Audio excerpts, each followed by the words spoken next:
大家好，我是影子，今天跟大家讲一个17级风暴卷起上万鲨鱼，给当地人民造成巨大恐慌的故事。故事男主是一个资深国际保镖兼野外探险家。在一个普通的不能再普通的上午，男主和同事发现预言家口中下一场世界灾难的秘密就藏在大名鼎鼎的史前遗迹英国巨石阵的下面。经过勘察，他们还发现远古时期曾发生过一次巨大的鲨鱼风暴。幸运的是，人类的祖先们通过一件神奇法宝，最终战胜了这场毁灭性的灾难。而这件法宝就藏在男主眼前的洞穴里。经过重重机关之后，男主和同事终于来到了洞穴尽头的一片满是鲨鱼的池塘边上。尽管在他们看来已经做好了万全的准备，但意外还是发生了。男主刚将法宝拿走，突然就地震了。而此时，一股巨大水流也从地下喷涌而出，直逼他们到洞外，连同水里的鲨鱼一并追了上来。紧接着，洞穴上面的巨石阵突然倒塌，瞬间卷起一股强劲风暴。男主和同事逃出之后，赶紧往直升机上跑，一秒不停，迅速返航。转眼间，鲨鱼风暴便泛滥成灾，鲨鱼从风暴中疯狂地窜出，以近乎自杀的方式袭击着人类。男主的超人妻子知道丈夫回来的路上定是凶多吉少，便带上儿子前去接应。果然，男主的飞机在将要准备降落时遇到了鲨鱼袭击，驾驶员瞬间丧命。眼看飞机将要坠毁，男主妻子立马上前稳稳抓住了飞机。等他们二人顺利逃出，反手便将飞机连同鲨鱼丢进了海里。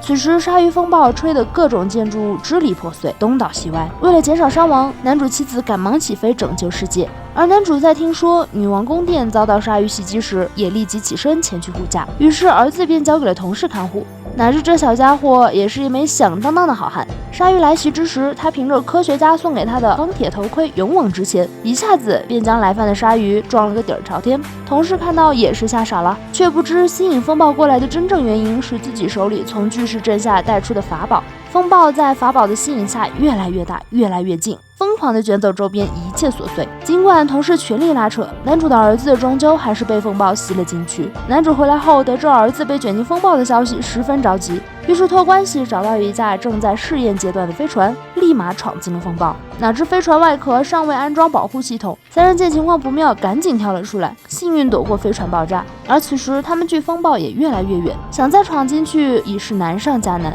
情急之下，男主妻子利用木板迅速旋转出一股巨大旋风，使得与鲨鱼风暴距离逐渐拉近，并在几只雪地犬的帮助下成功闯进风暴。可就在他们准备抓住男主儿子时，风暴却突然将他们三人甩了出去，丢进澳大利亚海域。男主妻子为救其他二人，被鲨鱼咬掉了下半身，不得不送往澳大利亚科研中心接受治疗。与此同时，世界各地都在发生着与鲨鱼的对抗，没有种族，没有国界，这是一场人类与鲨鱼的世界大战。这期间，男主也发现，在风暴中之所以可以穿越时空，是因为风暴的快速转动形成了物理概念上的时光机。这也就意味着，世界各地的风暴都可以通过时光机进行连接互动。于是，等妻子修复完整。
突然再次转动了起来，而且越转越快，不可停止。此时外面巨大风暴又起，而且比之前大很多。不止风暴、海啸、地震、闪电、紫外线泄露，各种灾难发挥到了极致，简直是世界末日的节奏。而当男主和妻子想要制止永动机时，却发现根本不可能。于是妻子走出去，希望通过组织闪电向地球注射能量来拖延灾难蔓延。最终，妻子因能量过爆，瞬间灰飞烟灭，而男主则被炸晕。